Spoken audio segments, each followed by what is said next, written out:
is we all talk it to the converted and converted our own way. So we're never going to convert each other, are we? Yeah, so we're actually live now.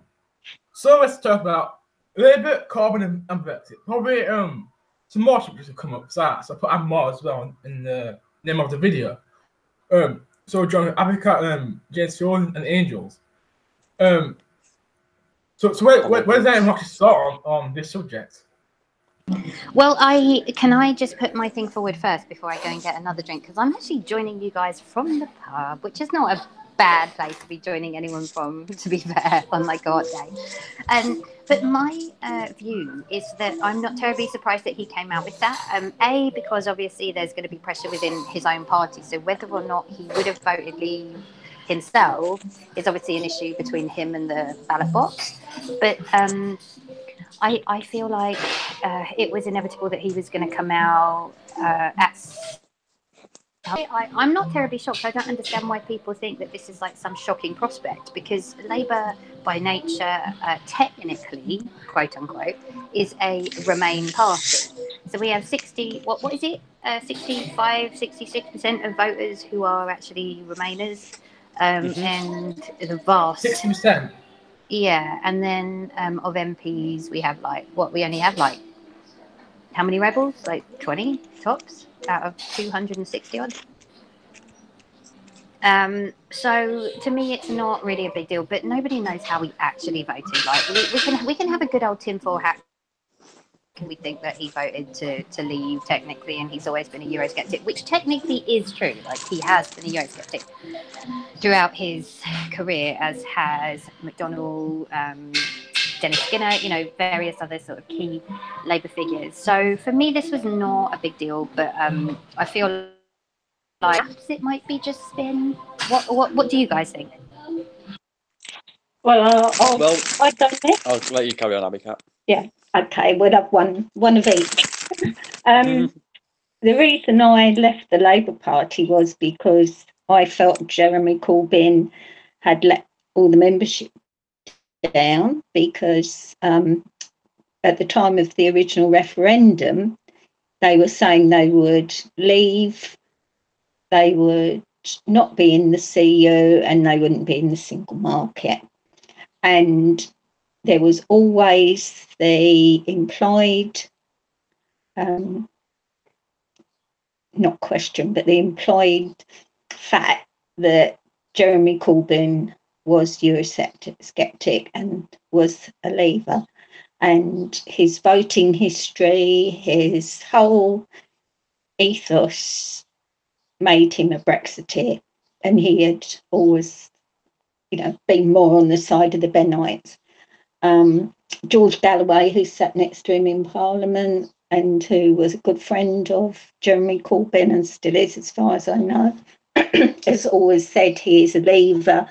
And he started to get very frustrated because Jeremy was not coming out on the side of Leave, and he was basically going along with the Remainers in his party and forgot his ideology.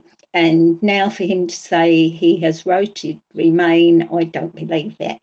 I think it's a lie to try and appeal. I'd like to know what George Galloway thinks of that. And basically, I just don't believe he voted Remain. I think he's just saying it. Could I quickly add, before James jumps in and Cam, it's really interesting because you say, "Oh, I let my Labour Party membership run out because Jeremy, because Jeremy." I didn't let it run out. I actually cancelled it. Oh right, okay. Well, look, I let mine run out when they were when they caved and were just rolling over to this horrendous thing comes to Brexit, and I'm like, no thanks. Because I've always been like the Blairite wing kind of thing anyway. And to be frank, I probably wouldn't naturally have been a Labour Party member anyway. Like I was always a bit reluctant and a bit like, okay, I can get behind some of their policies, but not all. Conservative policies, but not all. I can get behind a large amount of Lib Dem policy and that kind of thing. So I think I was like, the moment that that was kind of my wake up call of, No, I'm not going to be a member of this fucking party if they're going to be such idiots and cowards and roll over and let the government do whatever the hell they want in this key thing. So it's quite interesting that we did the same thing, but from completely different standpoints. So I was pretty much the opposite. So I actually joined at the time. Oh, this is quite a good mix then. Yeah.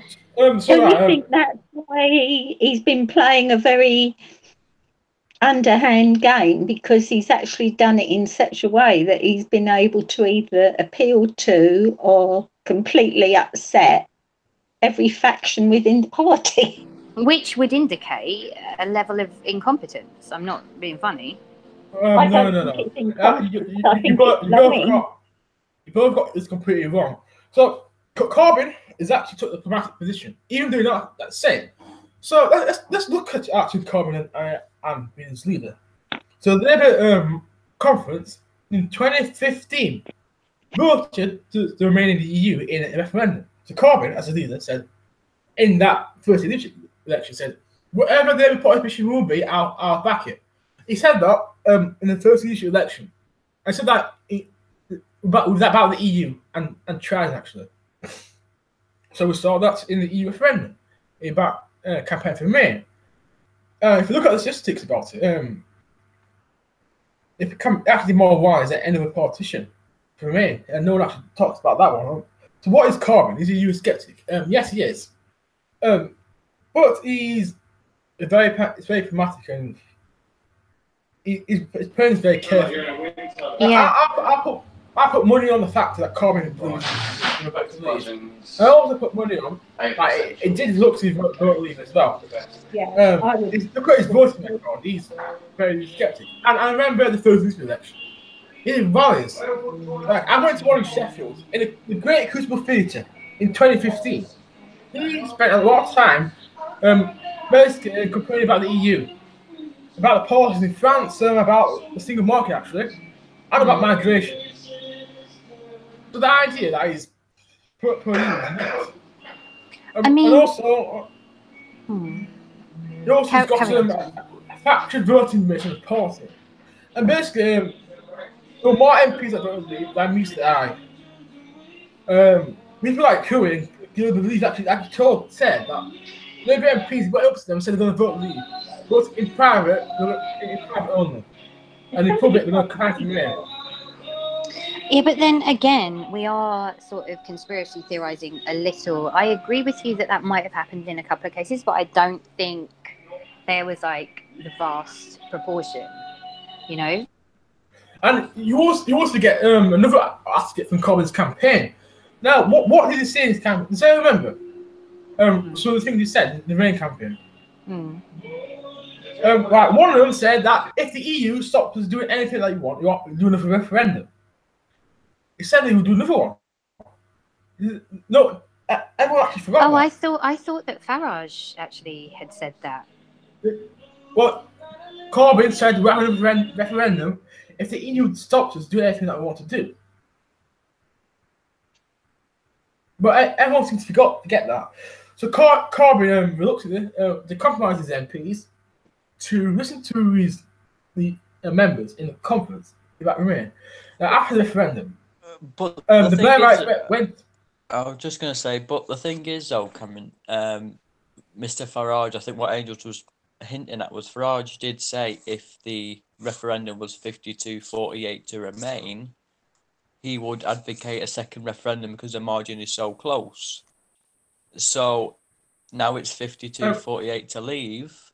He doesn't mention a second referendum at all. David Cameron. Which is double standards. Did Farage actually say that? David Cameron was the Prime Minister. Nigel Farage wasn't in charge. If you got a video of it, I can see it because I haven't heard that one before. Okay, I'll send it in the chat, in the Google Hangouts chat. His exact words were in the what was it?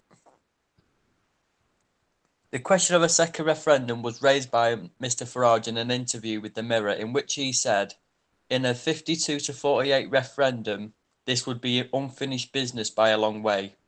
If the Remain campaign wins by 2/3 to 1, that ends the debate.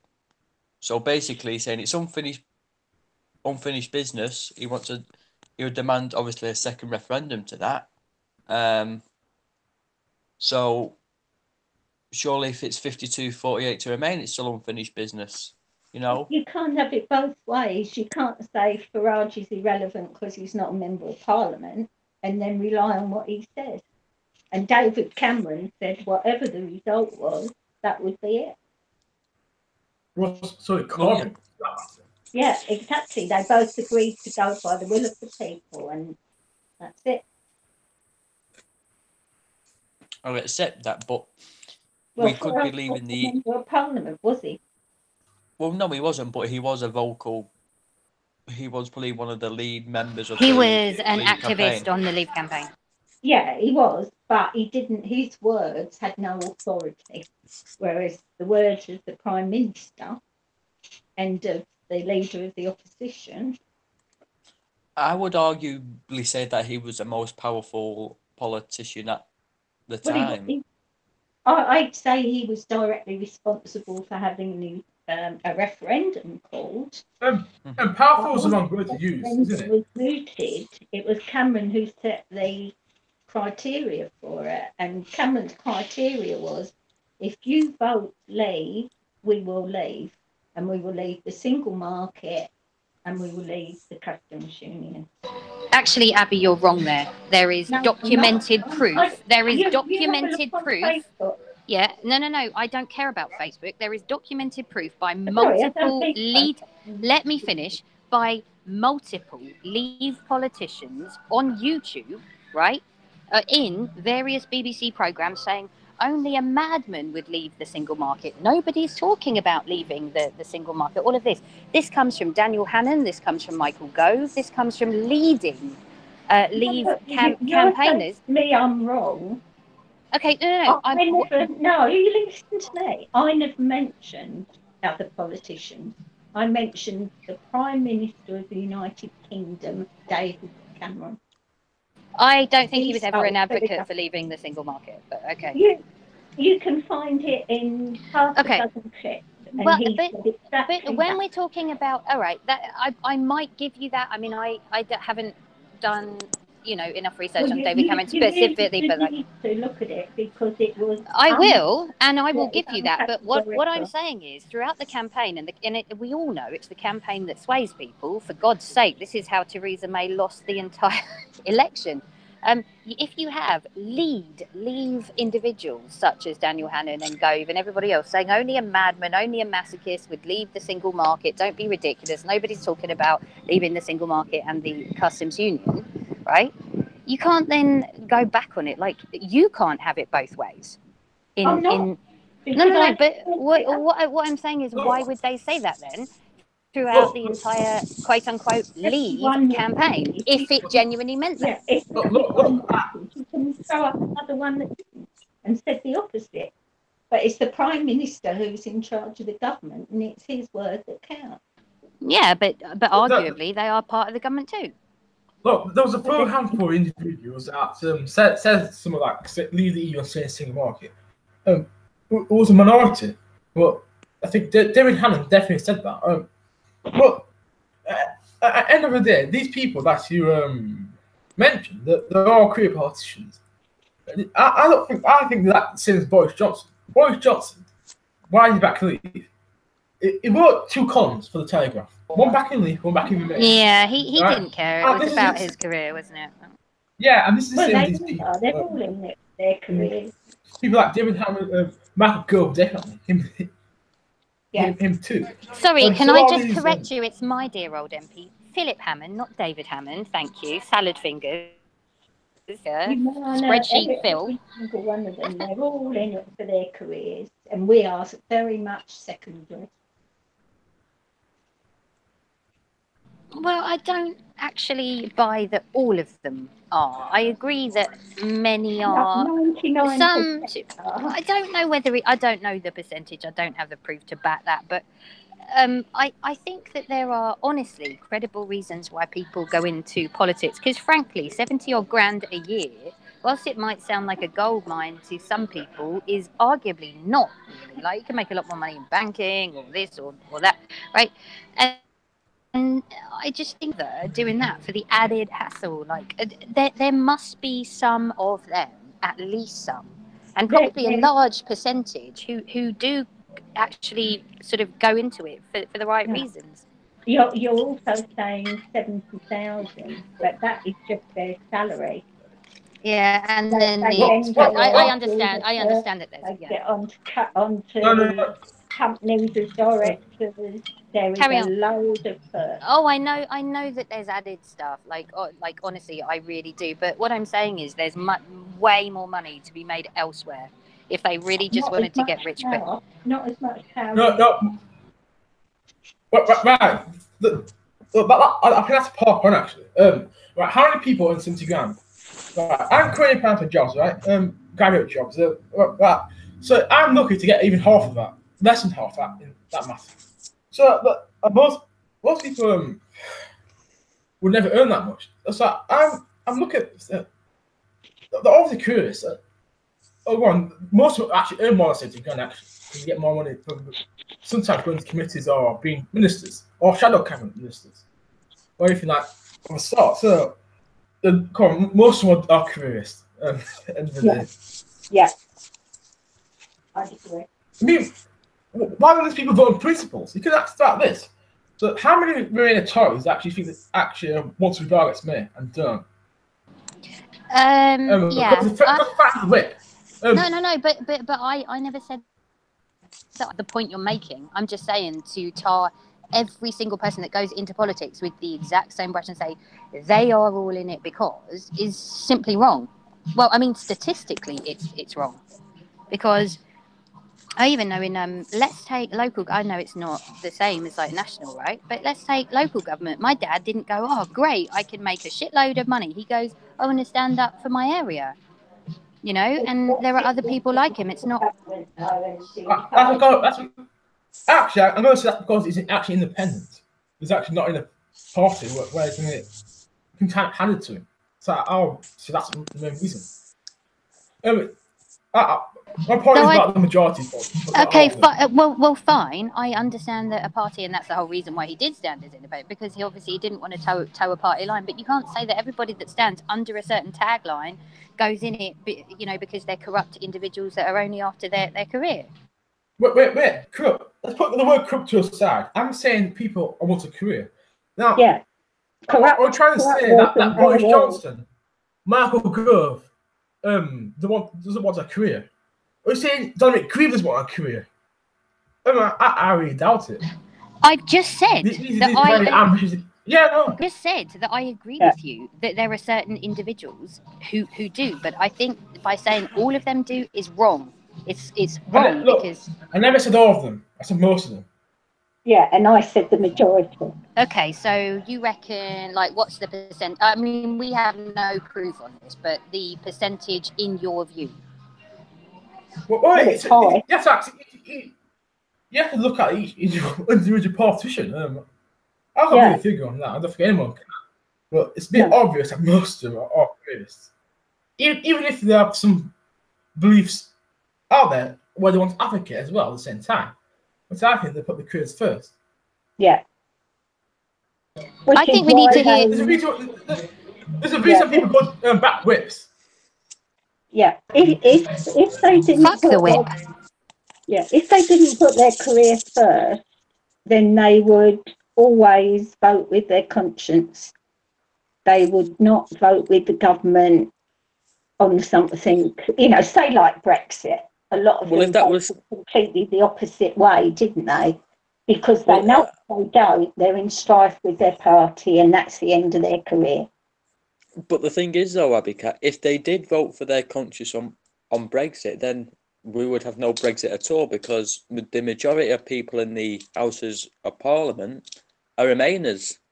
I know, but I'm just using that as an example. Okay. Any vote, right? Any vote, if you weren't a careerist and you really cared about the people and your ideology and the good of the world, you know, blah, blah, blah, ad infinitum, then when the government said, right, we're going to build 20 nuclear ships, which is going to really ruin the ecology, but we're going to whip you.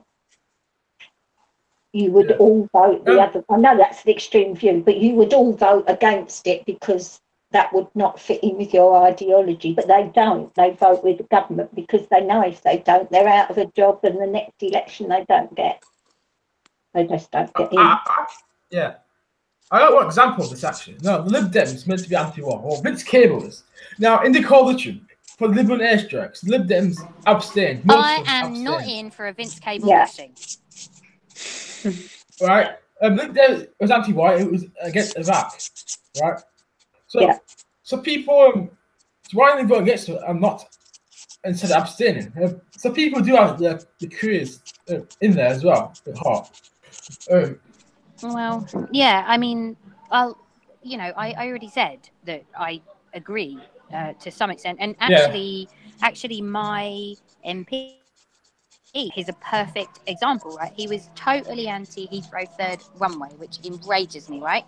And he stood on it as like a platform, and people are enraged in this area about it. Like, they really are. It was like the single, or not the single, but one of the major things like coming up on the doorstep, because it's not other people, like, it's their everyday life we're talking about, in the sense of they can't even fucking get home from work because of the extra traffic congestion, which is already, by the way, gridlocked. You know, the pollution that kids are basically breathing in every single bloody day, the knows what else linked to it, are insane in this area, right? So much so, and actually air pollution levels have been so above the EU standards for so long, they don't even bother measuring them around here now. And I mean, it's so outrageous that it's ahead anyway, purely in the name of sucky $5. It's just absolutely outrageous. And this is what annoys me, and this is why I turned up to the public meeting and absolutely fucking grilled him on it. I knew it was going to go through. Like, I'm a pragmatist. I knew it was going to go through. It was just a matter of trying to delay it, and then trying to deal with it when it actually happened. But ultimately, that's what we are dealt with. And then people have the gall to turn around and say everything's London centric and everything's so wonderful around the area, and you know, all the jobs stuff, and then you know, I believe that people can't have it both ways. I agree with Abby in the sense people can't have it both ways. You can't be both London centric, but then Londoners saying put it in the Midlands, put it maybe in one of the northern airports, put it at Gatwick. Like, you can't, you know, it's not, I don't know. Well, for the people who might have you know, if there's going to be, say, I don't know how many jobs it would be, but say 500 new jobs, the people who live in Manchester could be really feeling London's got it again. They're going to get another 500 jobs. That was my point in the first place, right? It was a mix of both. It was, don't put it on the doorstep of the people that are suffering the most when it comes to the noise pollution, the general pollution, the gridlock traffic, because it's not just that, right? It's also my main thing is not the third runway. My main thing is the no infrastructure plan to actually deal with it. Like if you have 1 million more flights, you have shitloads more traffic. Now, what do you think happens with traffic on the M25 going to Heathrow every single day? It's a fucking gridlock. So you have X amount more flights, right? Amount more traffic at a standstill, pumping fumes into the bloody environment. Like, it is just madness to place it here. It's just absolute fucking madness, and there is no reason why it can't be at Gatwick, because there's a high-speed training already to Heathrow. Yeah, but getting back to the MP being a careerist then by voting. Sorry, yeah. Getting back, so he is a careerist because he did. Anyway, my point about Heathrow was the fact that he did literally a 180 on it, and then it wasn't only Boris that was shipped off; he was shipped off to Mumbai on the vote too. And I am so pissed off, and loads of people in the area are so annoyed by it. Did you watch Crashing Time? I half it was on Heathrow. Yeah, I haven't had a chance to actually watch it properly yet. I put it on last night and then I passed out. So you don't know. Actually, I think he's been pretty quiet. Did you say what has Corbyn said? Corbyn was against it, I think. So, yeah, I haven't heard him being very vocal. Yeah, he. On it. In fact, I think he's been extremely.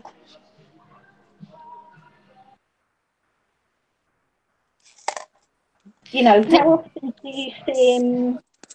You're just not seeing him with that figure going out, sort of talk. You know, you know how he was talking to people and campaigning and that's just all gone by the board now, and he seems to sort of resigned himself to just doing what his party wants him to. I think, you know, yeah, I mean, look, the party, yeah, but the MPs. Yeah, but I understand that there's an element of that in every party, right? But in this particular thing, and it's not even from a selfish level, although, you know, it is, the reason why I'm so passionate about it is obviously because it's like on the doorstep. And Maven, like the other day in the chat, he's like, oh, I never had you pinned down as like a NIMBY angels. And I'm like, but it's not about being a NIMBY.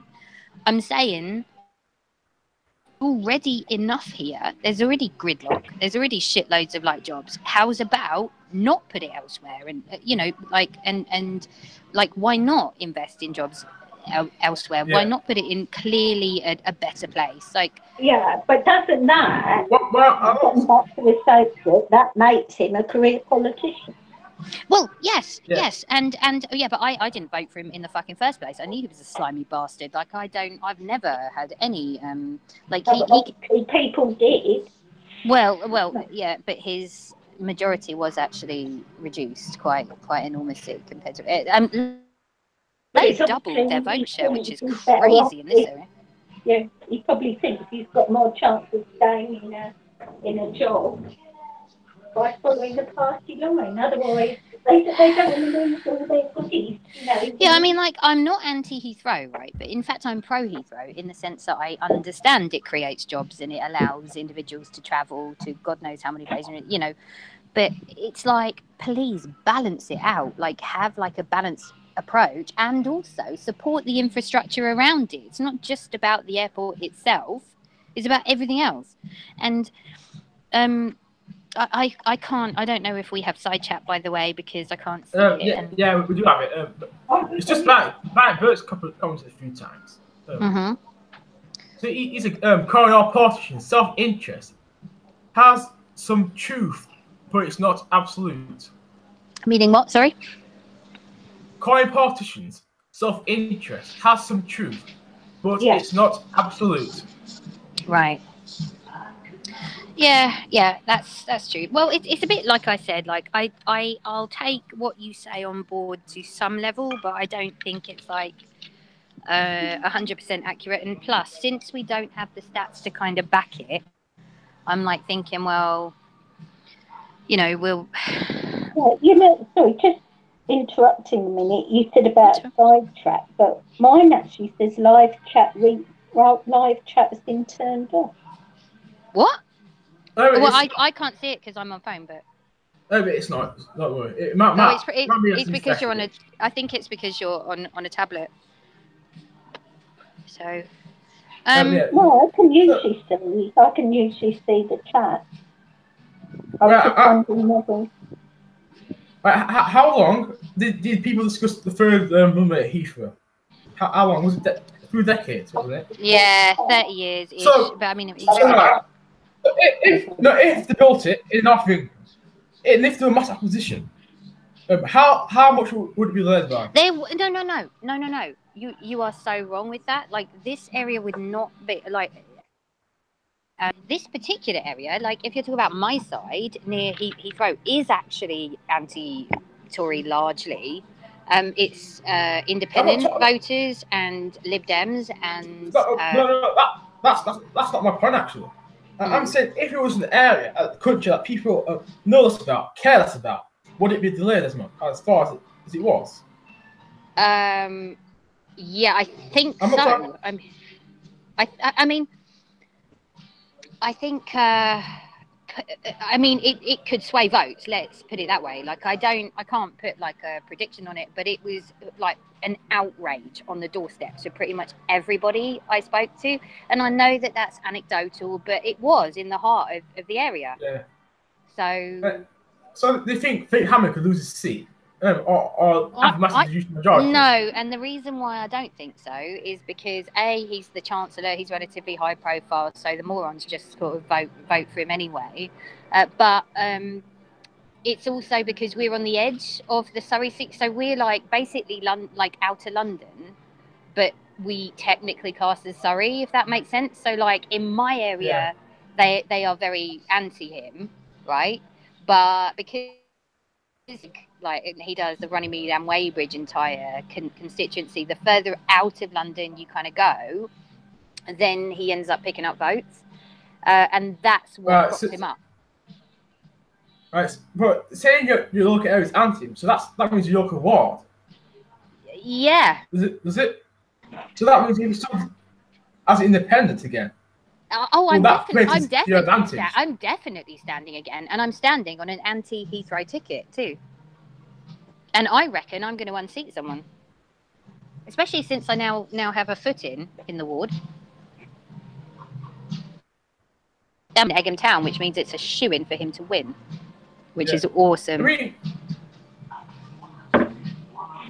Because like seriously, any of you locally would vote for my dad as an independent because he is just simply the best candidate. Like he would represent the area. Like he literally takes his opponents to the cleaners. And I'm not just saying that because he's my dad. I'm saying that because he has a proven track record of it, and he represents everyone. Like he doesn't go for party politics on like local level. Yeah. Anyway, we're getting massively off topic. To go back to Abby's point, yes, I believe there are careerists, including my dear old MP. And if I wasn't going to vote for him previously, I most certainly won't now, and neither will Dad. Like, Dad's going to go Lib Dem this time, hands down.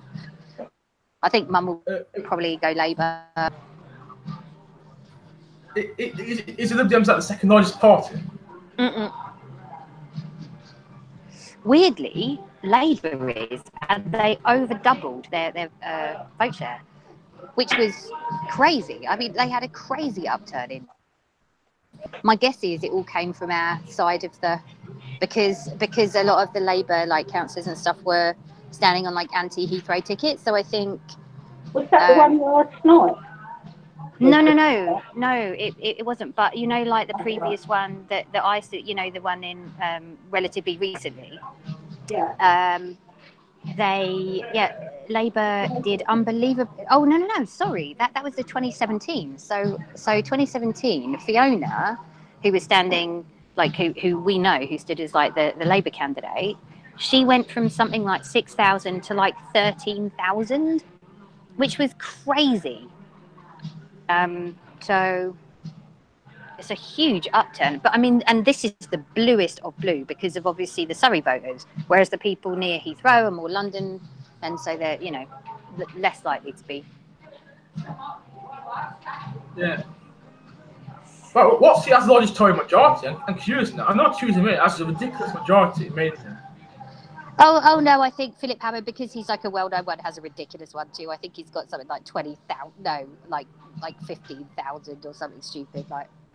Well, yeah, talking about majorities, everyone likes to slag off Dan Abbott, but see as the largest majority. She's got the biggest. Any seat. I know. I know. And it's gone up every election, right? Well, funny enough, I was listening to an old broadcast, that, you know, an interview that she'd done must have been about 5 years ago, and she was a completely different person. If you saw her now speaking and you saw that, you would think she'd had a stroke in the meantime. Yeah. Albert reminds me, But different delivery. She seemed, now she's sort of all within herself when she talks, whereas this, she was outgoing. And I thought, yeah, if she'd been like that, I could see why someone would vote for her. But I'll try and find the clip and post it, because it's worth looking at it, just because we sort of ridicule her a bit now, don't we? As being this. Sorry about that. A friend just called, so I think it might. I thought it DC'd me, but if you actually looked at her then, you could see how she would get a big majority. She's just a completely different person. I think we could all agree that Labour largely dominates London. I mean, it's like almost the Conservatives have been wiped out in London. So, and that also goes for other major towns too. Labour just totally owns them. The issues that they have, when we actually bring it up, is their sort of northern heartlands, the Welsh valleys, like those types of things.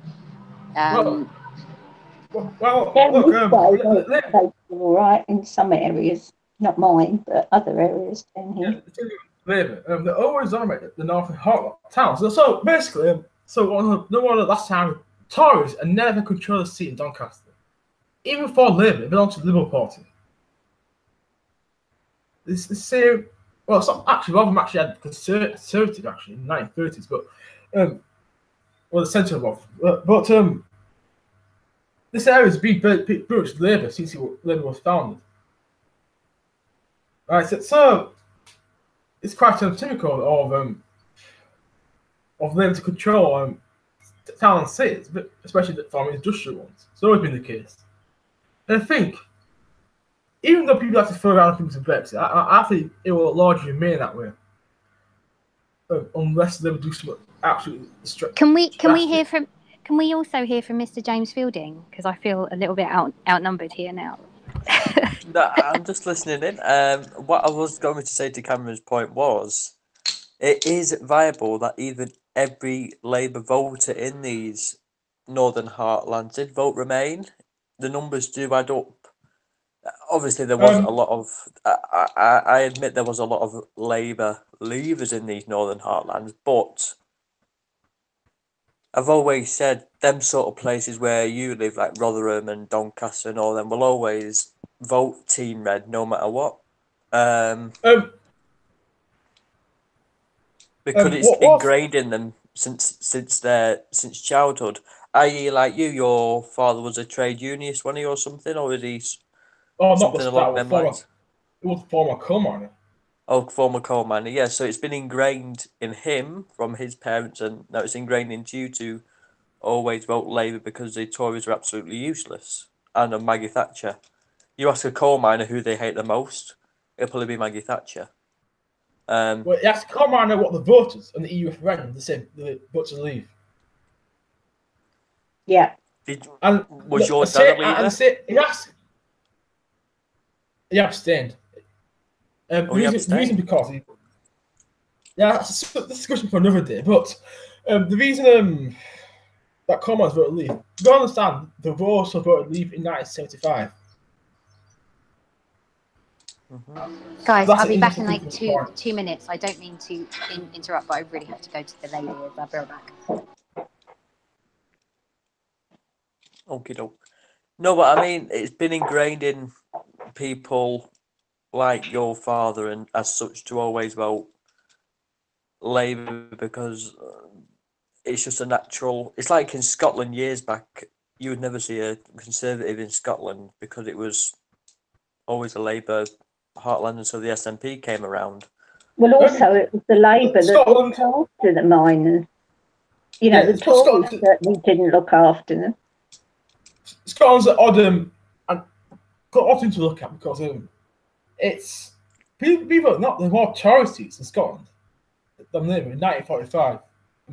Historically, say before instead of the 50s and 60s, Scotland was pretty much conservative, which is really odd.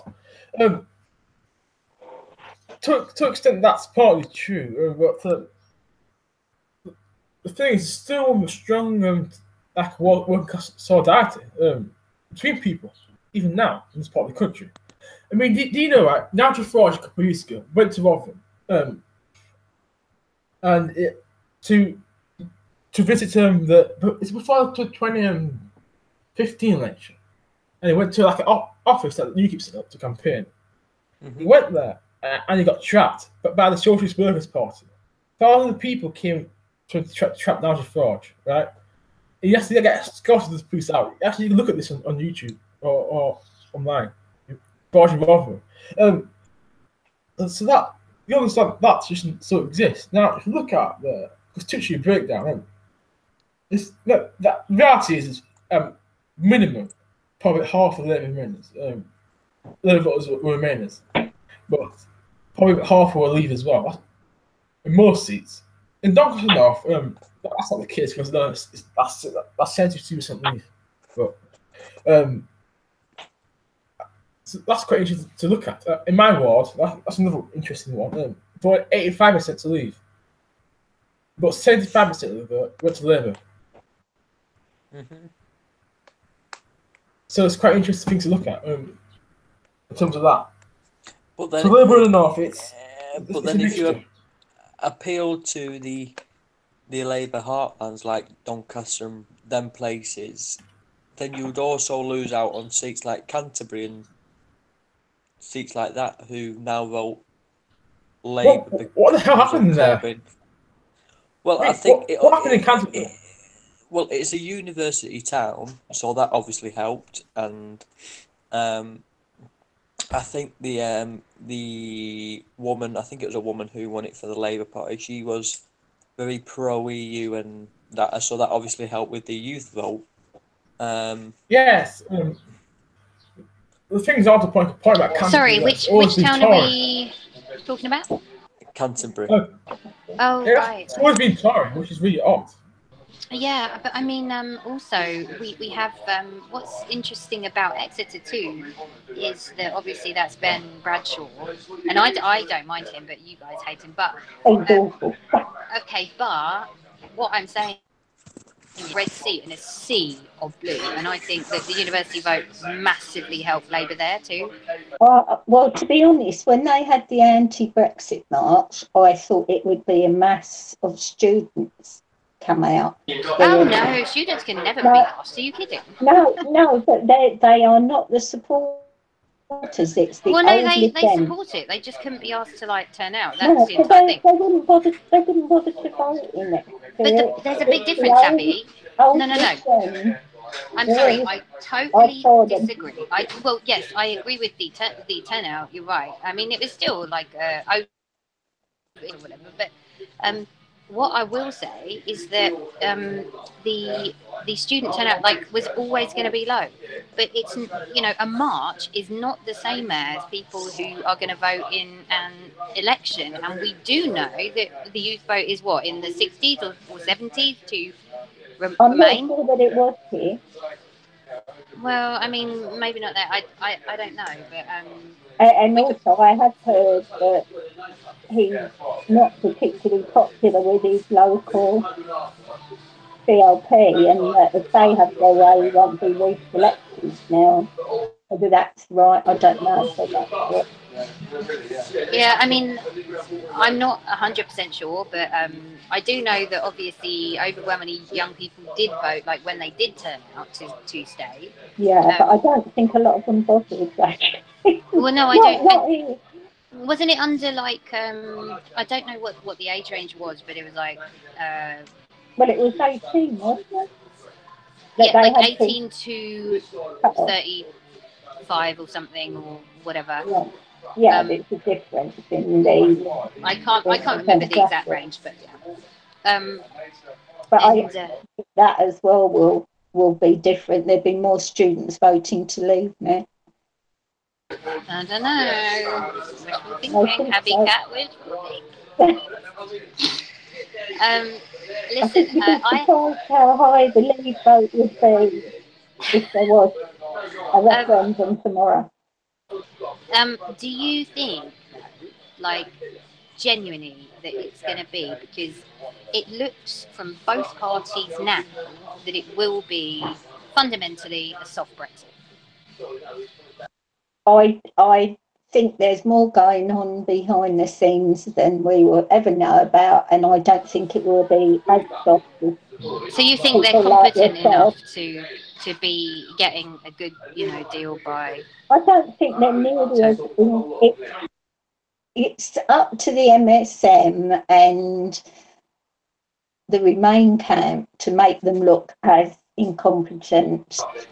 Well, I as don't they think we can. need to. I'm Like, not. this No, is my. let me finish. I'm not saying All right, that. sorry. They're All not, right. sorry, I'm Chill not out, getting woman. late. Chill out. I'm not saying they're not incompetent, but any incompetence is magnified because it suits the purpose of MSM and Well, all the commentators and that. They're all, the establishment is pro-Remain, so they're making it as difficult as possible.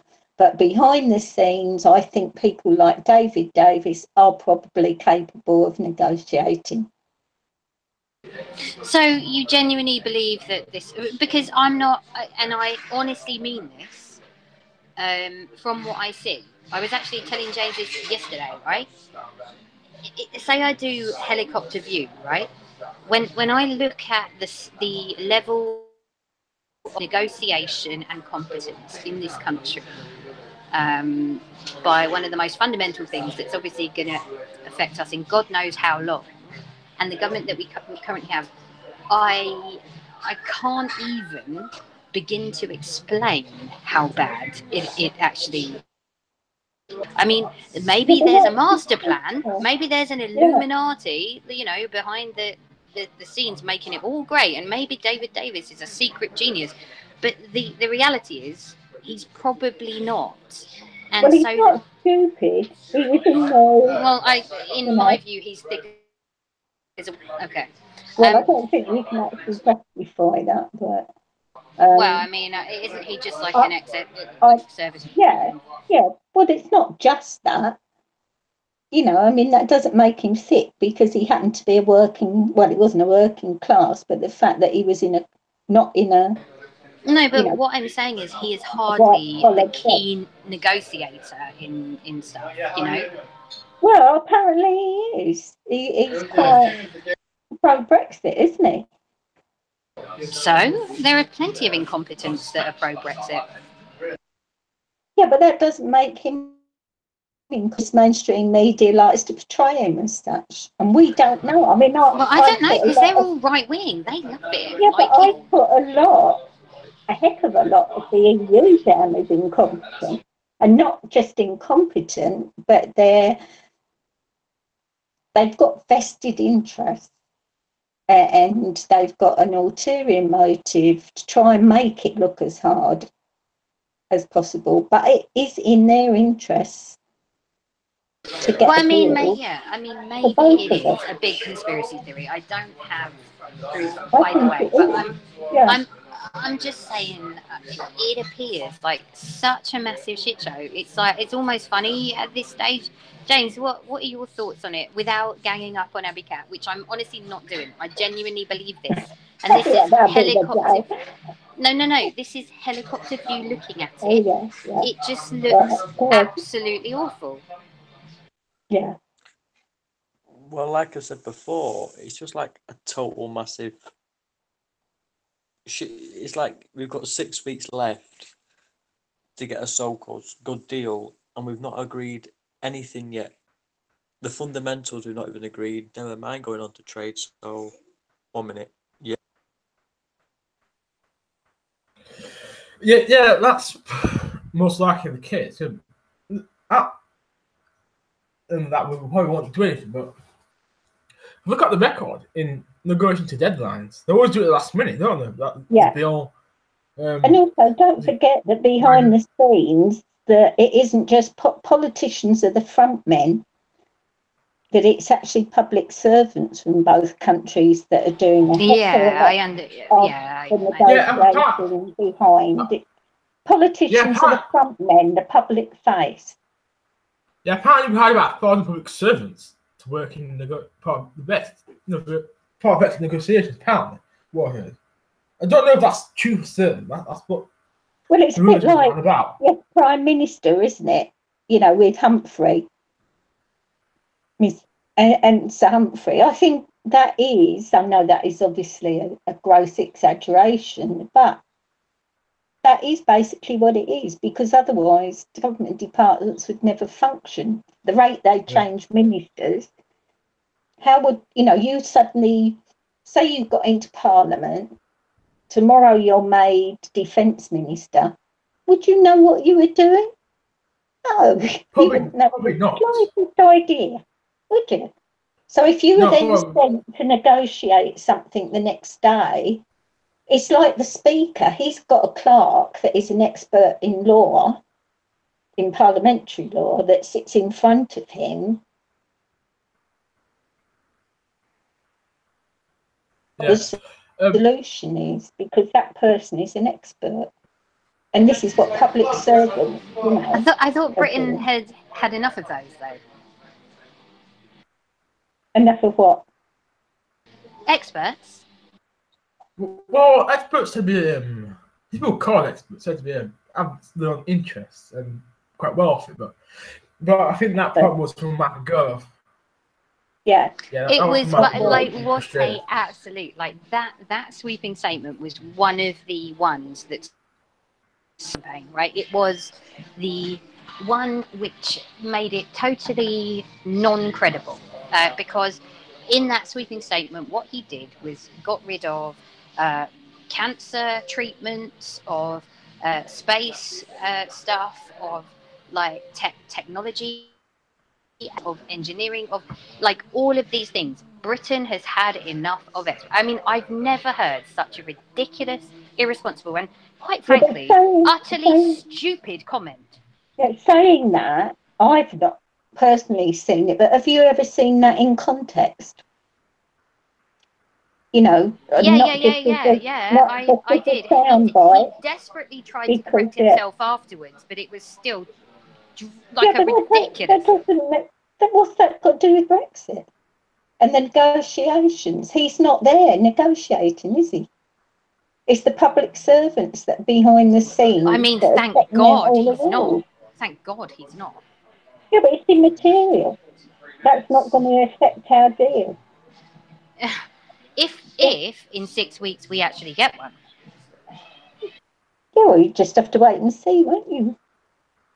Okay, but if I so you can't turn around and tell me that Britain's had enough of experts and it's all about bendy bananas and sovereignty anymore. Yeah, I can. It's more about bendy cucumbers, right? Not bananas. Cable's fault too. The thing about the deal, right? It's unlikely to get so much satisfaction in 6 weeks. So that's gonna be something very everyone's a bit annoyed at the last minute. That's to be the story of the story. That's what it's gonna be. So there will be something, but no one's gonna be happy about it. Right. So you reckon it's going to be soft Brexit extraordinary? Because I know that she's given Dominic Reeve a written legal document making certain concessions in order to win. So. Well, it's going to be something right last minute, and that's my prediction on that. She could promise anything to Grieve. I don't know what it is. But the thing is, though, Cameron, I do believe we'll get some sort of deal, but it'll be a crap deal, and it'll be a deal that no one will be happy about. You'll have the Remainers saying it's too hard, and you'll have the Leavers saying, "Oh, it's not good enough. We wanted to leave this and leave that, and you're not promising that." So we'll end up with both sides not happy about it, and then Theresa May will be out because you can't command the majority in her own party. That's how I see it, anyway. But who wants the job? None of them do. Well, I mean, yeah, but I don't really blame them for that. I mean, it is a bit of a...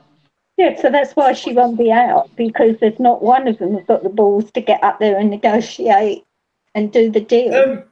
You know what Blair said on Sunday? He said we should apply for extension on Article 50. Well, I think we should as well, as if we don't get a good deal. Well, I'm going to leave it and say, if we get another election, and if we want to get Labour in, do Brexit, we're going to have to do it. No, I think if we don't get a deal, then we should just walk away, because that would really make the... yeah, but that won't pass in Parliament. Like, no, like I even know if... it won't pass, but that, in my opinion, is what should happen. And but then they shouldn't be negotiating as they are, with half the team being Remainers anyway. They should have, as soon as it became a done fact that we were leaving, they should have got a cross-party committee together, all consisting of Brexiteers, who could sit down and negotiate together and work out the best deal for the country. Because it's no use having people on that team that want to spike it at every turn. I mean, also, you have to understand that when you have a vote that has almost 30% of people not or voting, and then you have something as close as a 52-48 split, of course that's going to be polarising. Like, of course that's going to create massive issues, right? Well, that's the story of every general election. No, yeah. but this is particularly polarising because it's a yes no, team one, team two thing. At least in generals, we have third parties. We can, and we can vote them out after like 5 years, right? But this is different. This was always different. Our country has not been based off referenda, so I don't agree with you. I think that it was a weird situation, and I think it's created way fucking more problems than the average person wants. I was saying to James, right? Whilst we might be obsessed with Brexit, me obsessed with like staying, you obsessed with like leave it or whatever, the average person who I speak to is sick of it and doesn't care. They're much more interested in the state of education, the NHS, like their everyday life, Yeah, but they aren't voting May out, are they? This is the whole point. They're that fed up. Why didn't they vote the ground, in a landslide for one of the other parties? It's just not happening. Popularity as Prime Minister is still higher than anybody else. I mean, I don't know. Likely to be a Prime Minister. Look, Theresa May she's not popular at all, but the thing is about this country is that people already care when it actually comes towards election or something major. I mean, at the moment, people care about Love Island than about what Theresa May is doing. Yeah. People care about I don't know, go to the house and get a cup of tea, get some tea bags instead of look at the people on the streets. This is the nature of Britain. But I agree with you, Cameron. The thing is as well is, I think I've mentioned this before. Jess Phillips did an interview with Owen Jones about a year ago during the general election campaign, and obviously she's an MP and she walks around her constituents and asks them, and they all say that majority of them just don't really care about it and just want to get on with it. And I agree. I've always said I'm not like Angels to an extent where we should stop Brexit now. I believe we should see what deal we get. Guys, sorry, James, to interrupt. I will have to jump back. Friends just arrived. I have to say hi. And they'll think, she'll think I'm like a freak for joining a stream in the pub. I'll be back shortly. Okay, bye. Okay. But what I was going to say was, I mean, now I'm outnumbered, but no. So you've got. You, James.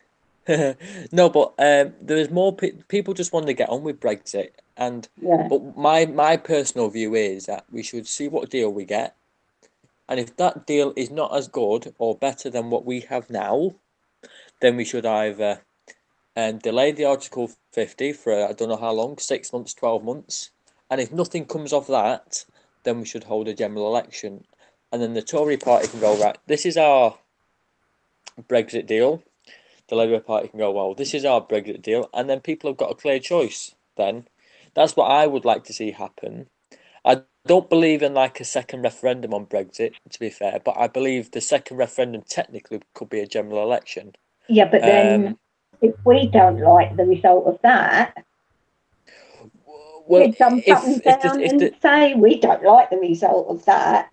We want another, it was this, it was that, and it'll be the same old schmozzle all over again. We had a vote, people voted, and if everybody had got behind it instead of being negative at every turn and trying to undermine negotiations, and if we hadn't let all the money come into the country that is paying for the Remain campaign, and I kid you not, it is hundreds of thousands, and it's coming out more each day. I'm in touch with a couple of people, and there is more and more money flowing in specifically for people betting on the result, hedge funding, blah, blah, blah. It will be like when Soros made millions from bringing the pound down.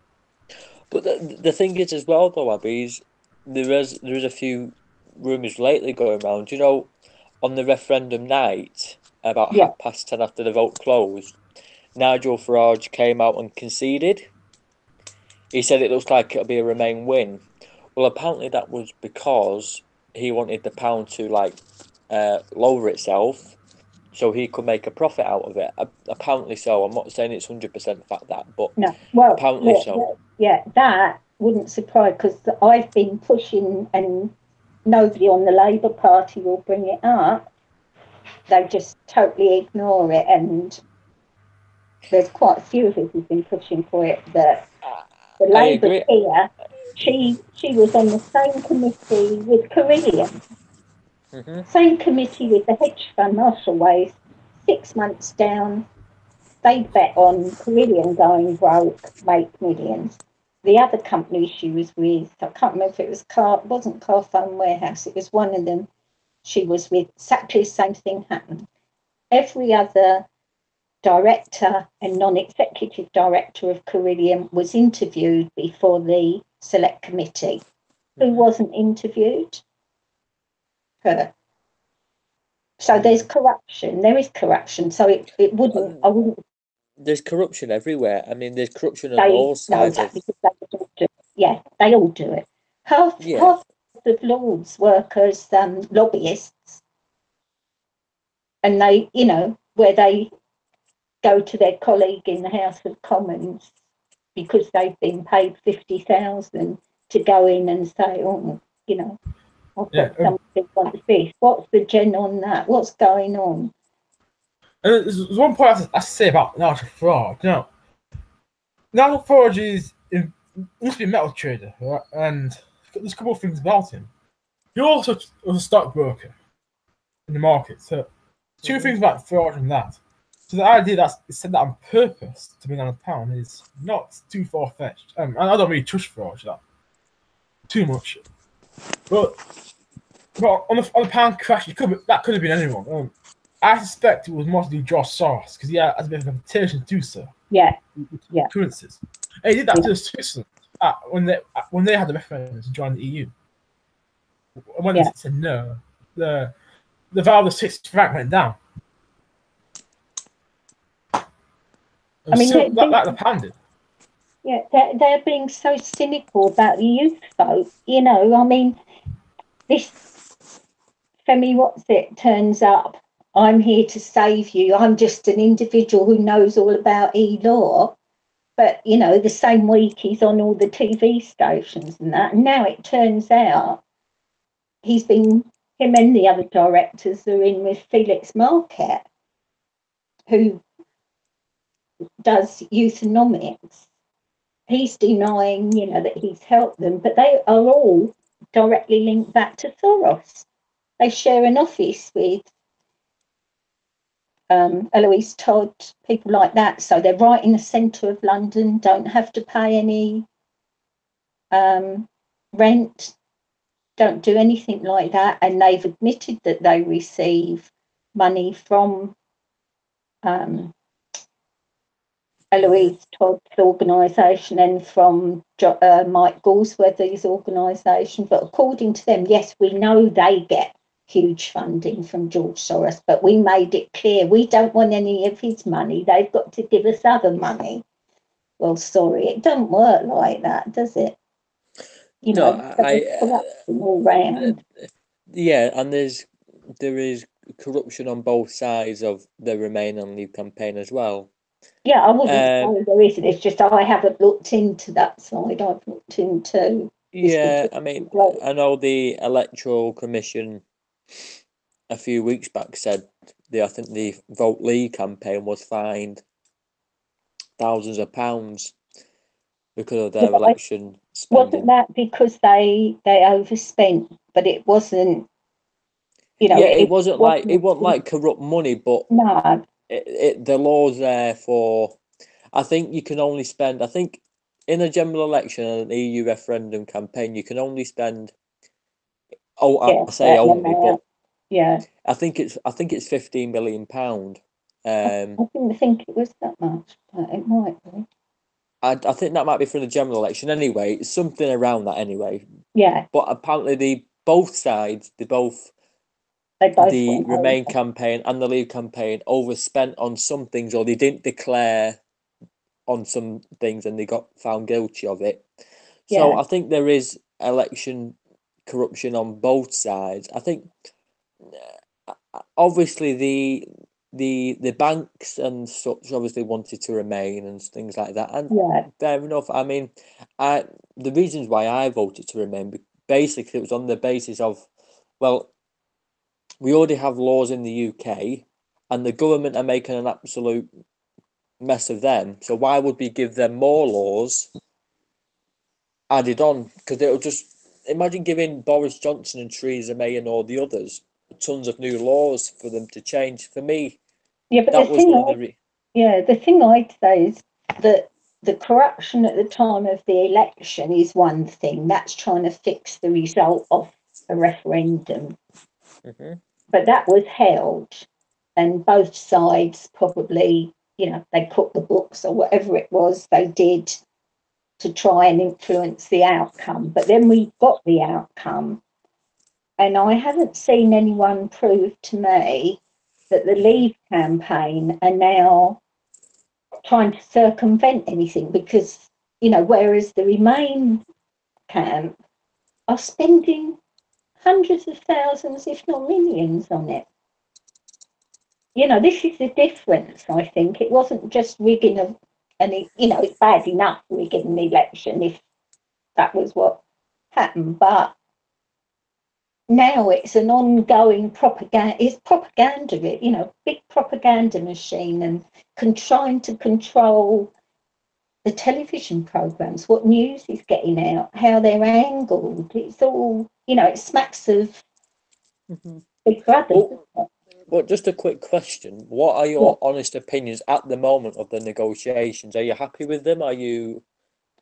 Well, they're nowhere near as hard as I would have negotiated. And as I said, I think people who voted Remain should have distanced themselves and stayed in Parliament to run the country. Mm-hmm. And that they should have said, right, give us your 4 top Brexiteers. These are our 4 top Brexiteers. Here's a committee. You're in charge under the Prime Minister or under whoever they decide to negotiate. Mm-hmm. And so they go, there's cross-party consensus.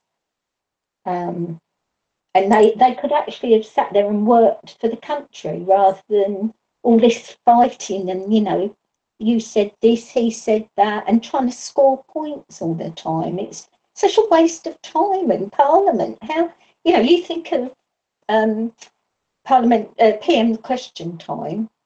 Mm-hmm. It's ridiculous, isn't it? We could probably all make it up as we went along.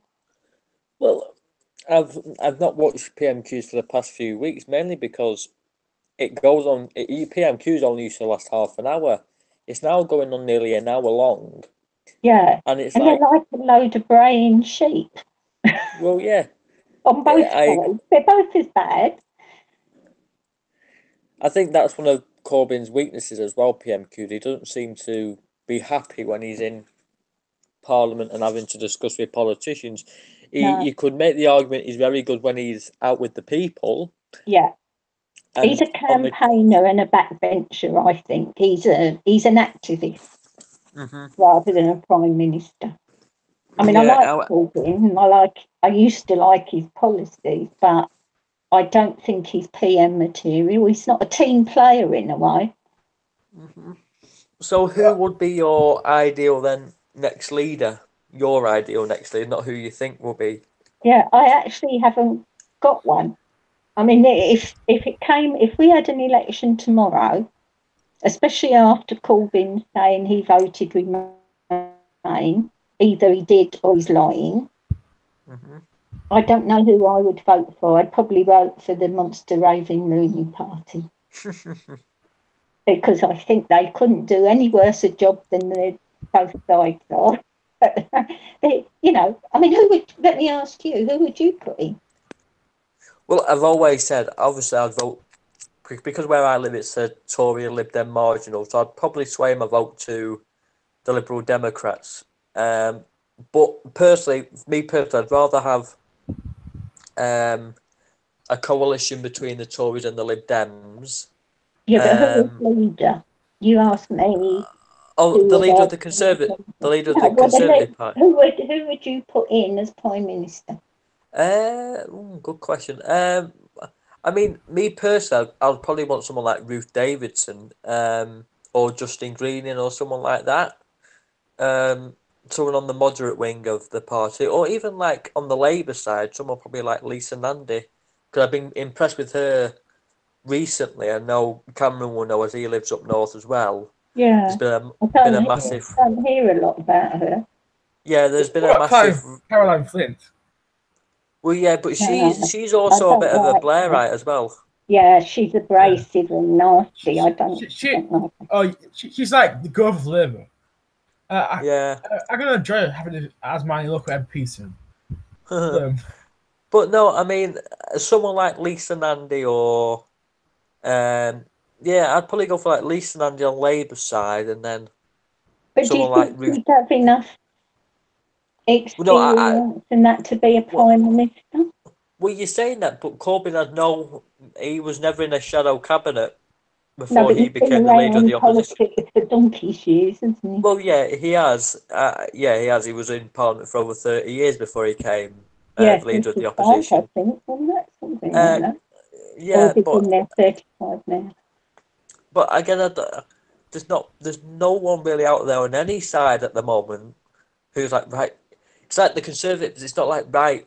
There's no like David Cameron type. No fresh blood coming through. No, that's what I think.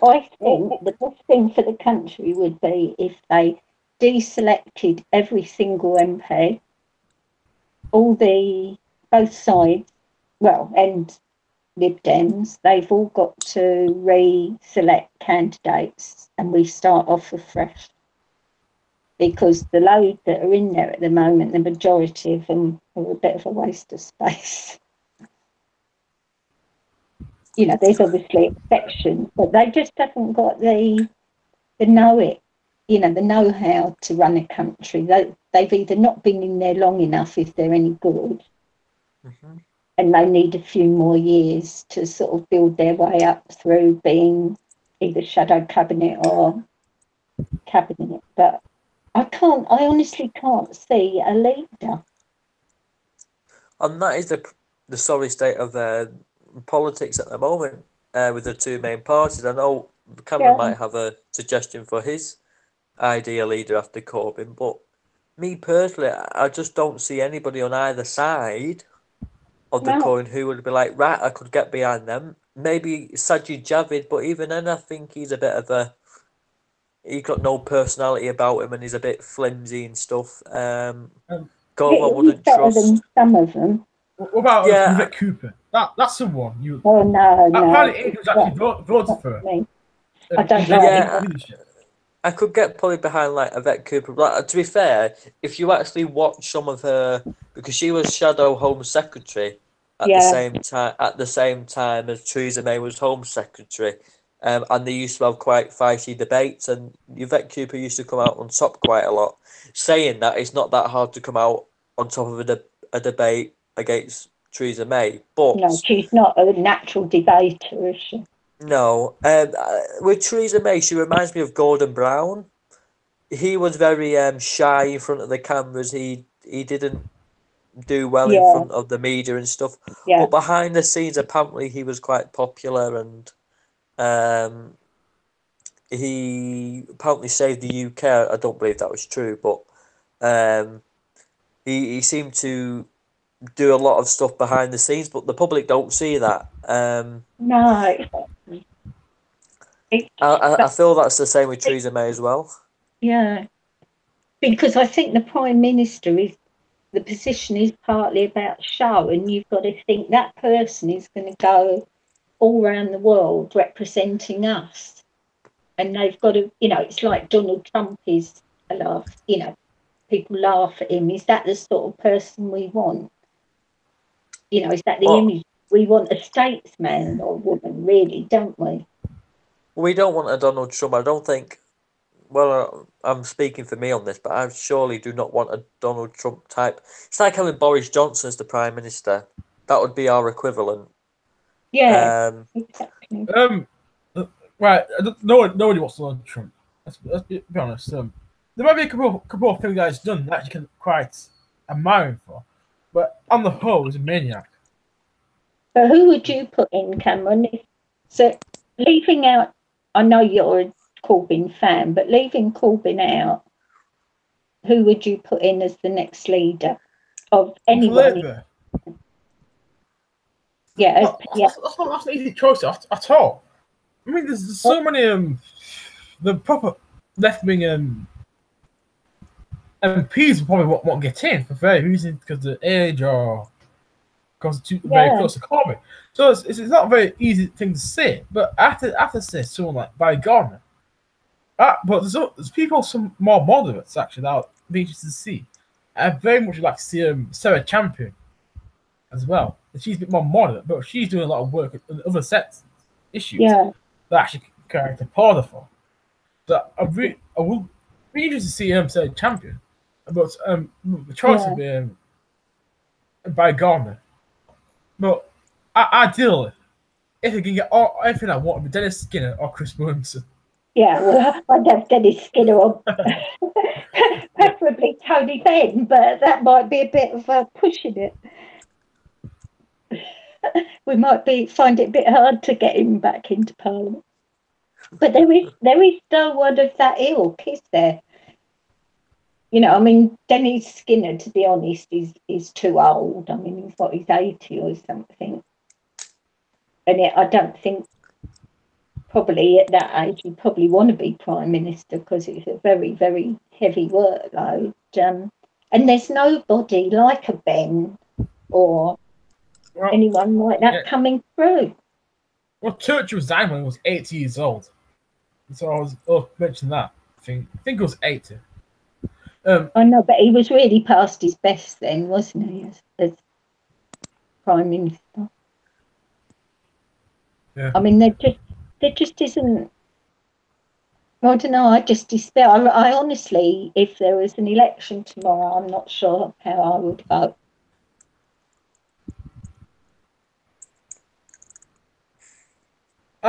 Well, look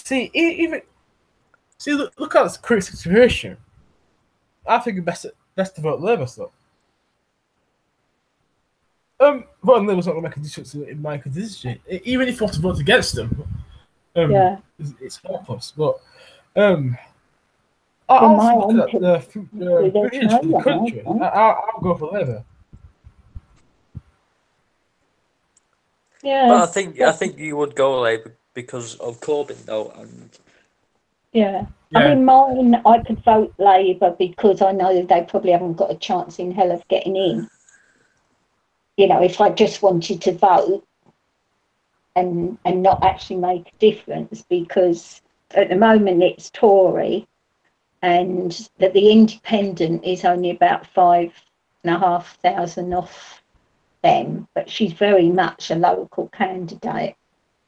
And our area is quite diverse, and I've never seen sight nor sound of her. Well, I've never seen sight nor sound of any of them. If it comes to that, they just don't come here because we're right on the border with Exeter. If I was Exeter, then, although I am in Exeter, the electoral border is 500 yards down the road. I would be Ben Bradshaw, and there is no way I could vote for him. So again, I don't know what I would vote if I was in Exeter. But would you not like pinch your nose and vote Labour just because of Corbyn, but regardless of the MP? Well, if there was nobody else that I could vote for, I would probably have to vote Labour, just because I wouldn't want to vote Tory. And the Independent, her policies aren't particularly what I would go for. For me, she's very much a country, sort of, save the quarry down the road type person. But after seeing that, and Corbyn to me is lying one way or the other. He's either has lied or he's now lying. And I think they let all the voters down, because they did say in their original manifesto that they were going to be a Brexit party, out of the single market, out of thing. But he still said that. He still said we would leave the single market and customs union.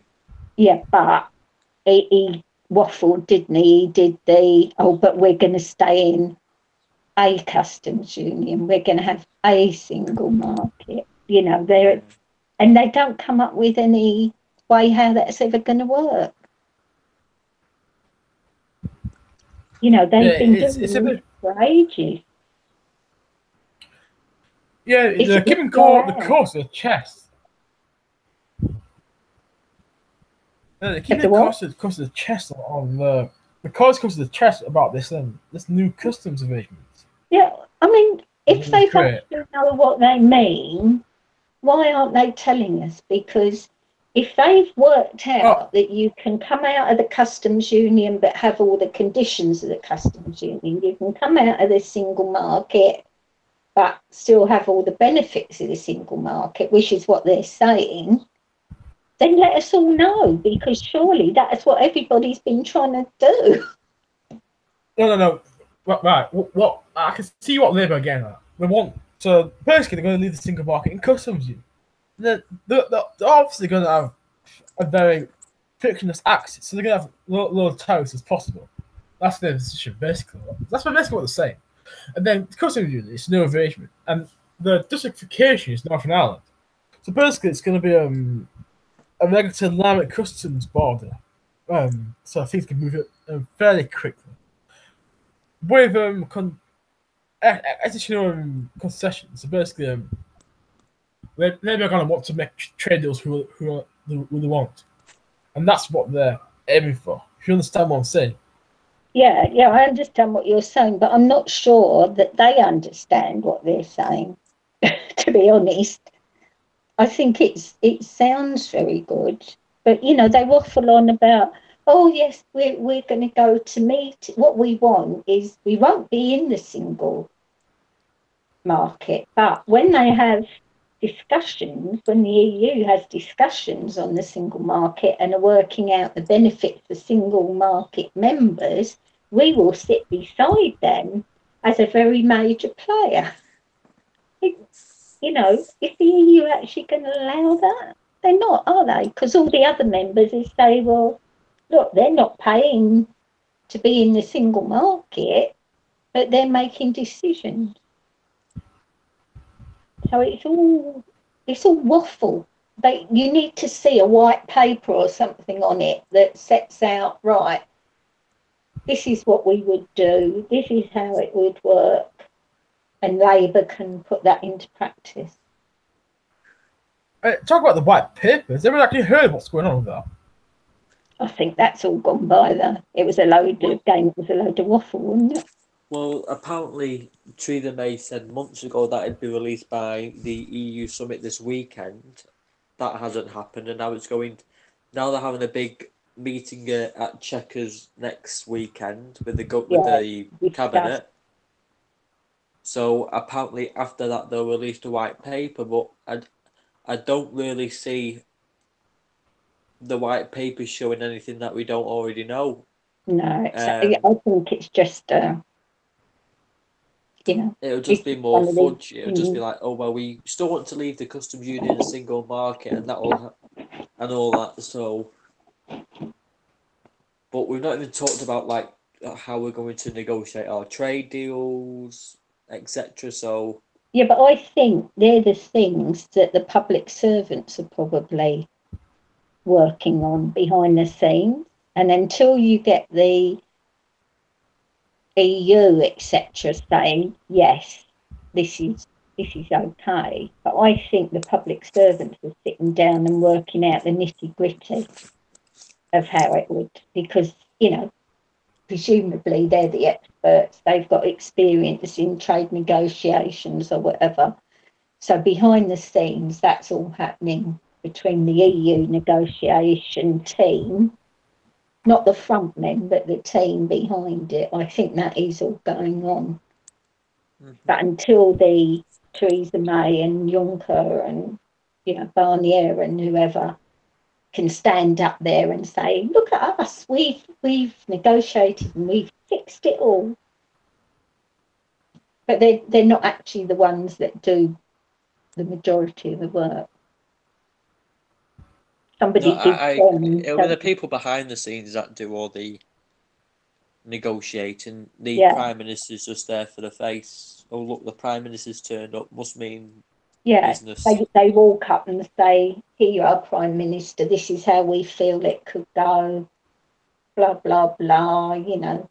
And she either signs it or says, "Well, I'm not quite sure about that," or she discusses it with her colleagues or whatever they do. But the actual huge amount of work that is the drafting of the agreements and that must have been going on for ages behind the scenes. And that's probably already, if we did but know it, they probably agreed that months ago. Wouldn't surprise me. Mm-hmm. So this is a question to Cameron. I think you've answered it before, but but my question is to Cameron is: do you honestly think we will get a good or better deal with the time we have left? It's going to be very difficult. But at the end of the day, a good deal with this, a good deal or a bad deal. Well, with this for these people, wasn't it? I mean, if you get like a Norway deal, I saw the fishermen would be happy. A lot of coastal towns, but overwhelming to leave. But if we get a bad deal that would affect jobs, would divide both parties down the middle, then surely that deal isn't plausible to the people.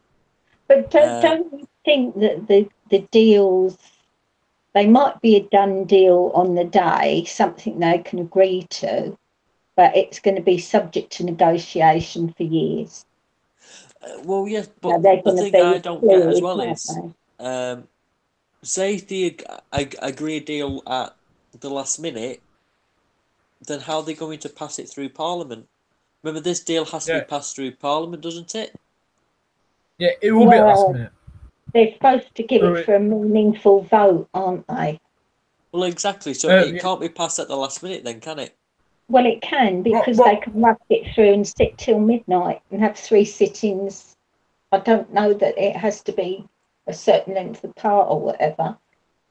Well, yeah, I think it can be done because they do it in the case of like when we're going to war or something like that. I think there are ways of getting legislation quickly. They can literally call people to Parliament during parliamentary recess or the weekend, at any time, basically. Yeah. So it's possible. Yes, but what I'm saying is, say the deadline, for example, is the 30th of October, right, to get a deal, Yeah. and we get a deal at 10 o'clock that evening. You know what the EU like with like last minute deals and all that. How does that then get passed through Parliament? Remember, the government promised a meaningful vote.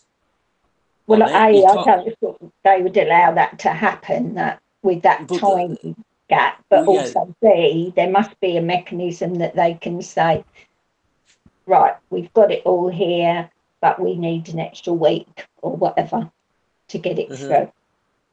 And they just amend the date. Well, that's the thing. Parliament can do what they like. In the end, there's usually a rule that you can bend if not completely twist around to get something through if you need to. Yeah, I agree with that. I'm just saying this is the point where, like, I was going on to, like, well, then what's the point of having an end date if you can bend it? Well, we can push it back a few months so we can push things through Parliament. It just seems like the date's there for the sake of it. Well, I think they are. That it's like we're going to build a new railway and it's going to be finished on the 29th of September 2028. But everybody knows it's probably going to be delayed, don't they? Things like that go on years or, it's an ambit claim in a way. That's the date we're heading for, and we hope to do it. Unless there's something in it, in the agreement that said, if you don't agree on this date, you fall off the abyss or whatever. They just alter it, won't they? I mean, you have to talk to a legal parliamentary legal expert, but I'm sure that there's a date, because that's happened. I mean, we used to do like awards for, say the Clerks Union award. Well, if it got delayed, it was supposed to go for a certain date because that's the date everybody would get the pay increase for. If for some reason it didn't happen, it would just get the next date and then you'd get backdated. They'd just put a little bit in the thing saying effective this date, backdated to so and so. So there's always a way around it. Yeah. I saw a bit in comment just now, right? So like you said, because all things happen throughout Europe, we are probably in our strongest negotiation position since the start. Yeah. What things in Europe? I'm guessing is it with Merkel and with France? Yes, definitely Merkel. She's in a lot of trouble, and also there's and Hungary are jumping up and down. Yeah, Did Hungary, you see Italy, Sorry. Yeah, so Italy as well. Actually, you're not sure. The other week, the Polish Prime Minister basically talking about our referendum in EU membership. Well, I saw earlier. But it was discussing the potential of it. So the EU's under a lot of pressure. So the EU's still got things to lose. It is something that we forget about. And also, the Eurozone could easily go back into trouble again. It's very fragile. We wouldn't take much to collapse the euro. And they just either last night or today they've come to agreement on the open, what do they call it? Like illegal immigration and stopping the migrants, etc. Well, is that Italy stopping migrants and Malta? Yeah, but now they've gone back to this agreement that not gone back, they've made one because of the pressure from Italy that they're going to have camps in Italy, Spain, France and Germany, I think. And they will field all the refugees so that just one country isn't taking the burden. But they also were saying that it's actually a whitewash because they're still going to be shipped off to Africa, to these countries that have offered to have the camps there. three yeah, third world countries. there's the mouth. So they're in strife. The EU, they're in strife. Yeah, it's a bit of mess. It's a bit of a mess there, and it's not just that. And that there's Catalonia, which is really put pressure on the EU themselves. Yeah. Well, I mean, do you think that when they go back to Italy and to France and Spain, are the people, the voters, actually going to be happy that they're going to have these refugee camps? I think the majority of Italians wanted them just not allowed into the country. You know, you don't let the boats land. You send them off to somewhere else, don't you? Yeah, that's what they want to do. It's like some of the boats are going to Spain instead of Portugal and Malta. Wait, the entire thing is a bit of a mess because migrant crisis has been created by the West. Purposefully created by the West. Libya was done by was it Francis Hollande and David Cameron when the bombing of Libya. Yeah, but they, this is the leaders have just agreed this, and as I said, it was either this morning or last night. I only saw it this morning, but I think that's going to cause more trouble than it's worth. And what are we? Nobody's saying that when we get our agreement, are we going to agree to open borders? We've all, migration was one of the big issues for a lot of people, wasn't it? When you look on Twitter, that's what a lot of people Brexit was all about. Well, it wasn't for me, but some people it was. Well, yeah, migration was actually overhyped, I think. I don't think that many people actually cared about it, and that meets the eye. I think the media's rivaled that up. We don't have much of that issue in this country, though, about migrants. We had a thing at Calais, but that, compared to what other countries will have, was very minor.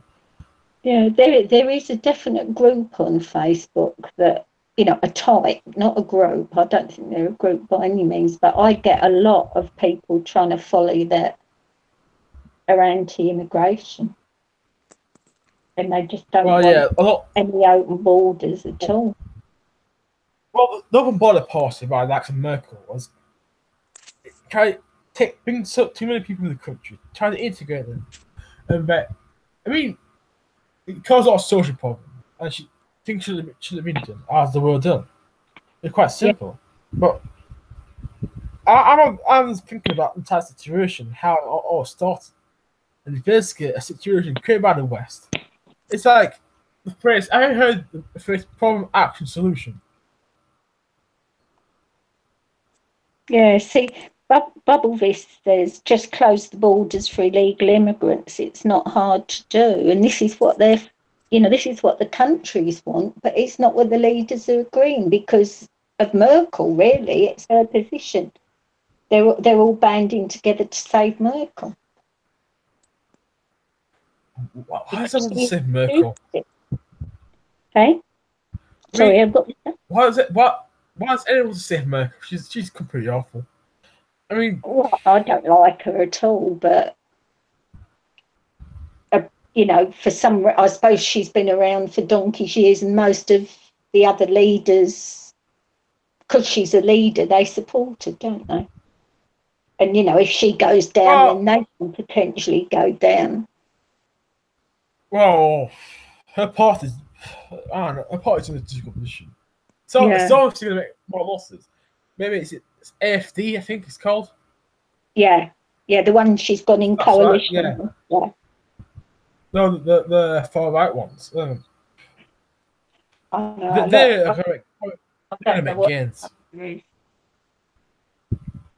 I think it's called AFD or something like that. The far right party in Germany. Yeah. I honestly can't remember the name of the one in Germany.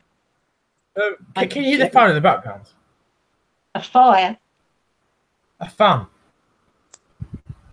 I can hear clicking. No, that's definitely not me. But there's a fan. That's it. Can you hear? Does it sound a bit like machinery? No. Also, can hear a fan because it's right next to the mic. That's the one. Yeah, no, I mean, I haven't got a fan on, but there are people, they're doing all our paths around the park. So there are sort of laying cement and things like that, but it's in the, they're not sort of close to where I am, but I don't know whether it will be that. But yeah, I don't know. I mean, it seems to be that we all agree that the political system's in a bit, it's a bit stuffed as far as leaders go.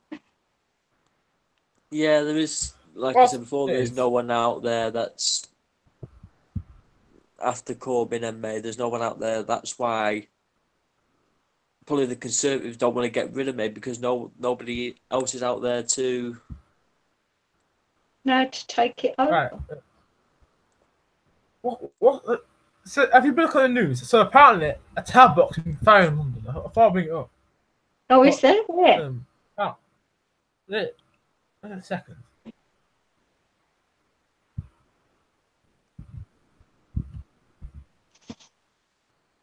I would do it, but I'm burning the politic section. I mean, I probably got robot as soon as I. You're all right at the moment. Right. It's taking ages for load though.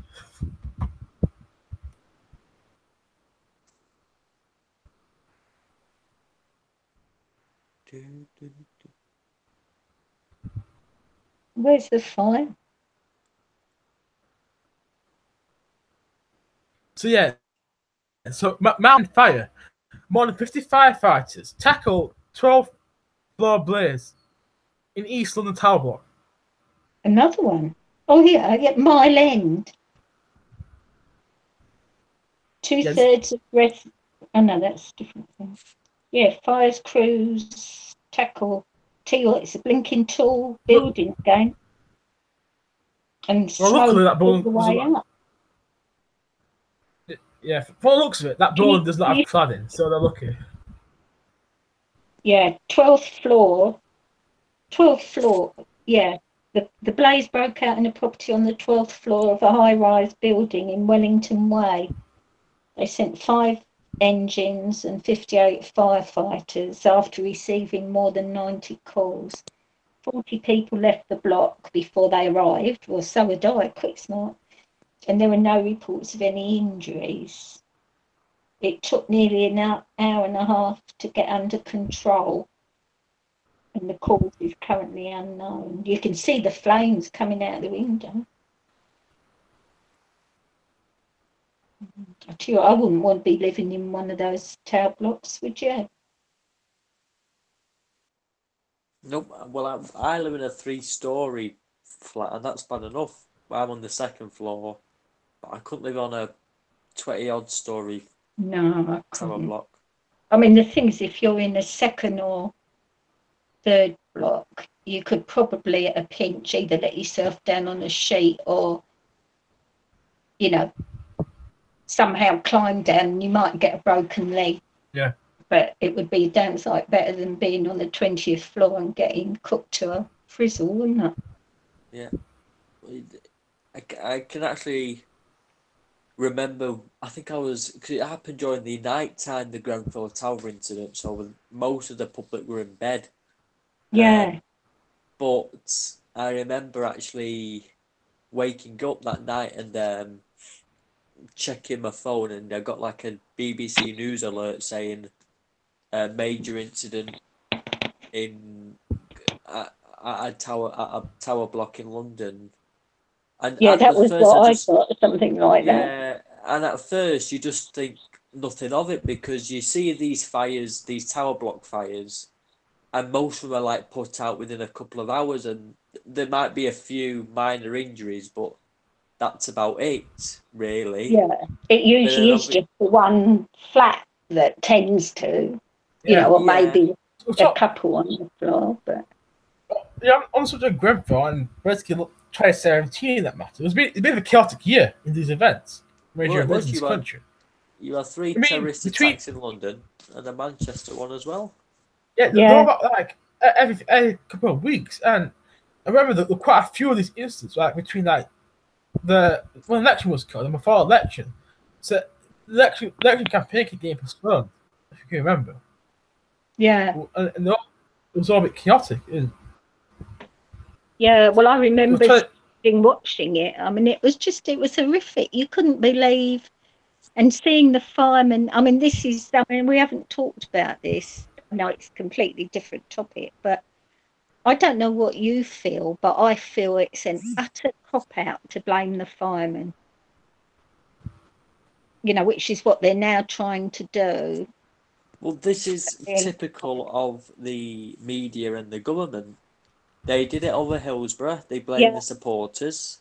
Yeah. They did it over. Is it Orgreave? They blamed the protesters. Yeah. This is just typical spinning. Basically, again, it happened over Manchester as well. The fire service got blamed afterwards because they wasn't called upon until 1 hour after the incident. Didn't quick enough, did they, or something? They parked outside and they couldn't go in until they got back up, but then they blamed them for not going in. And with the fire service at the Grenfell incident worked in the most awful conditions possible. You had a 20-odd story building that was totally up in flames. You had screaming families and kids and old relatives up there who had and all speaking different languages, weren't they? It wasn't. Well, yeah, that as well. Yeah, that's true. I didn't think of it in that way. If you're trying to communicate with people, and at a time of panic, they're probably reverting to their own language, and it must have been horrific. Yeah, an inferno basically, and this is like nothing seen before, sort of thing. So, they said not since the Second World War, wasn't it? There hasn't been. Well, yes. Had a fire. Or I'm not even sure they might have said it was worse than. Well, we've never had many people die almost like that since the Second World War. It was really shocking seeing it. Anyone turn around and say, well, the fire brigade didn't act correctly. Well, in hindsight, yes, they shouldn't have told people to stay in there, but that was the policy, and you don't blame people that have come and they've gone up 20 floors not knowing if they're going to be able to get down again, do you? No. Yeah. I think it's dreadful. And apparently there's been a lot of criticism of the QCs because there's quite a lot of different factions have got their own QC. So they're all asking them questions, and apparently some of them were being really, really nasty to the firemen and antagonistic. That, you didn't do this, you didn't do that, why didn't you do whatever? And, it just, I don't know. I just thought that was something we should have a little gripe about. Yeah, it's a very sad situation about all of that. People basically complaining about the safety issues at that tower for years. I mean, about the cladding, about sprinklers. People actually complaining and getting ignored. Yeah, and they were just not. Well, it's typical, isn't it? The working class, poorer end of society, they're not listened to. Yeah, people they get ignored. It's like the point trying to make it earlier about Heathrow. If they built the runway somewhere like in North England where it's working class, they might be ready to be built.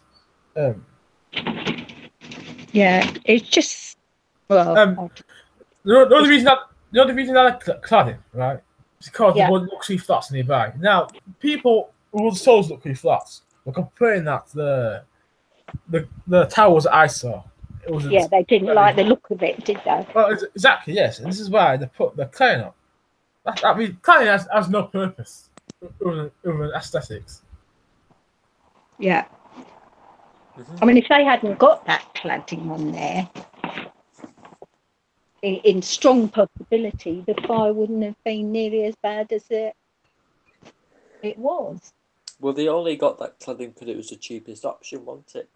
Yeah. Yeah, it was.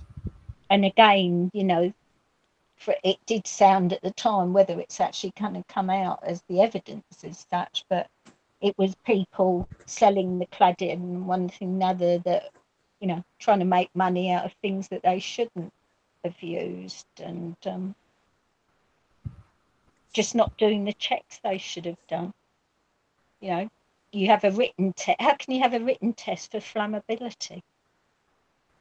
You can't, but it's cheaper. So on paper, that shouldn't have caught fire. But in practice, it does. I mean, did they test the thing before they put it on? Like, didn't they like test the product and like safety tests or anything? Like, when you make a product, right, you meant to do safety tests. Like with cars, like you build like a prototype and then you crash it in the factory or something. So why didn't they like remember the cloud? Because it's obviously going to be a high-rise building. And obviously, fires are a huge risk. So why didn't they test it? Or apparently, they test a type, and then I presume scientists work out that if a material is made up of this, and blah, blah, blah, then the combustibility ratio would be X, Y, Z. But so it's cheaper to just get somebody to put the form for that than it is to get a sample, take it to a testing site and burn it. So they just get this paper test. Because I remember one of the things that came out. Because if that's the case, it's kind of incompetent and foolish of them to do so. I mean, isn't it? It's ridiculous. If you're going to put something on the building where there's going to be hundreds of people in there, a diverse population, or anything can happen. People are going to be in that building cooking food. So maybe that's going to probably light a cigarette and put it on a cladding or something like that. It has to be resistant in some way. Yeah. But also, I mean, how do you know that the batch that is sent to you for that building isn't faulty unless you test one of the panels? Well, you put test samples of it, each one you got. I mean, this is very common sense. Think do the health and safety. Because it's money. They do this paper test.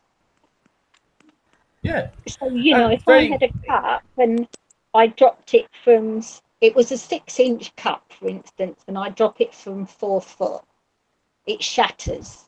So that doesn't pass the test.